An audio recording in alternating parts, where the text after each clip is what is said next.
There's a special alchemy of the experience here, of place in the natural environment, of transformation from our limited understanding, to say the least, of who counts as fully human and fully worth dignity, our commitment to intellectual inquiry and following the truth wherever it may lead us. We have a broad array of intellectual disciplines that literally helps us understand and embrace the world.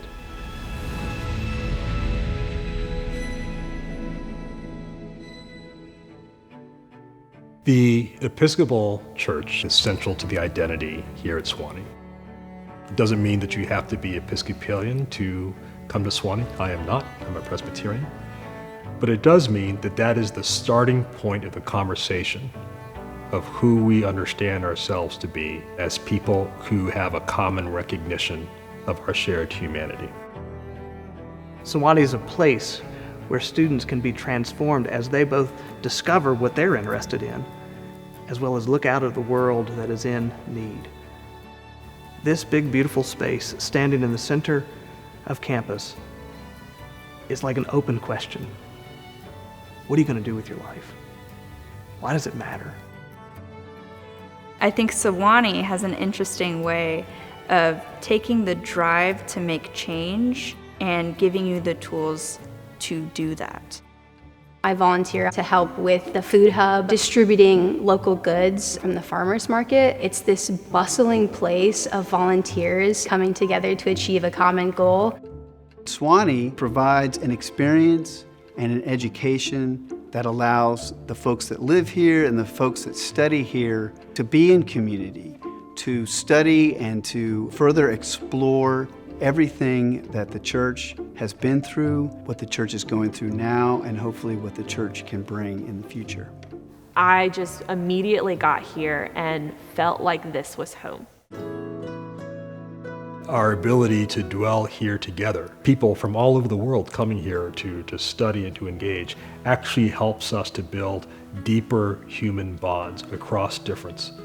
When someone asks me to describe Sewanee, what comes to my mind is a sense of community. I think that's one of the things that Sewanee really transformed my way of thinking, being able to have this sort of perspective, to think what others would think. For me, it's a place that I can call home. It's definitely the place that is teaching me and giving me the social skills to navigate all these different opportunities that I have in life. The natural world has so much to teach us about transformation, resilience, restoration, even reconciliation. Once you have a love for something, the next step is to care for it. When I'm outside working at the farm, I think about the progress that I'm making in myself here as a Sewanee student. It leaves a lot of room for thought, it leaves a lot of room for wonder. Students feel it's their duty to go out and help serve creation and make the world a better place. My favorite place at Sewanee requires you to go to Morgan Steep, and I love to go there with my kids. I mention Morgan Steep, the name, however, because it's one of those names based upon a slaveholding connection. This is what we have in Sewanee, this amazing natural beauty combined with this really difficult story that we need to tell and be honest and open about. If we can talk about the ugliness of our beginnings, and we can move from that, and we can reconcile, if Sewanee can do it, then I think anybody can do it. The times in which we live have called the question for us as a country and for us as a university. Who are we going to be? For the University of the South, the question is very simple. Are we the University of the Old South, or are we the University of a South that recognizes the fundamental humanity of all of us?